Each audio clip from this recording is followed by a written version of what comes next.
अमृत महोत्सवी ब्राह्मण सभा करवीर मंगलधाम स्वरब्रह्म संस्था आणि प्रसार माध्यम यांच्या संयुक्त विद्यमानं संपूर्ण गीतरामायणाचं कोल्हापुरात आयोजन करण्यात आलं.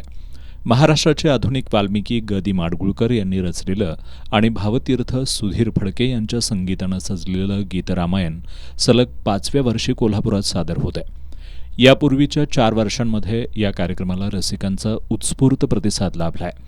यंदा संपूर्ण गीतरामायण सोहळा 23 ते 26 मार्च दरम्यान होणार आहे. हा कार्यक्रम प्रायव्हेट हायस्कूलच्या खुल्या सभागृहात दररोज सायंकाळी 5:30 वाजता रंगणार असून एकूण 56 गीतं सादर केली जाणार आहेत. 23 मार्चला महापौर रूपाराणी निकम यांच्या हस्ते आणि ब्राह्मण सभेचे अध्यक्ष डॉक्टर दीपक अंबर्डेकर यांच्या उपस्थितीमध्ये गीतरामायणाचं उद्घाटन होणार आहे.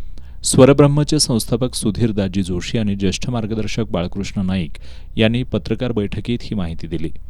या सोहळ्यात स्वरब्रह्म समूहातील 10 गायक आणि 12 गायिका सहभागी होणार आहेत. संवादिनी, व्हायोलिन, तबला, बासरी आदी वाद्यांच्या साथसंगतीत गीतरामायण सादर केलं जाणार आहे. या भव्य सांगीतिक सोहळ्याचा रसिकांनी लाभ घ्यावा असं आवाहन आयोजकांनी केलं आहे. पत्रकार बैठकीला डॉक्टर दीपक आंबर्डेकर, श्रीकांत लिमये यांच्यासह संस्थेचे पदाधिकारी उपस्थित होते.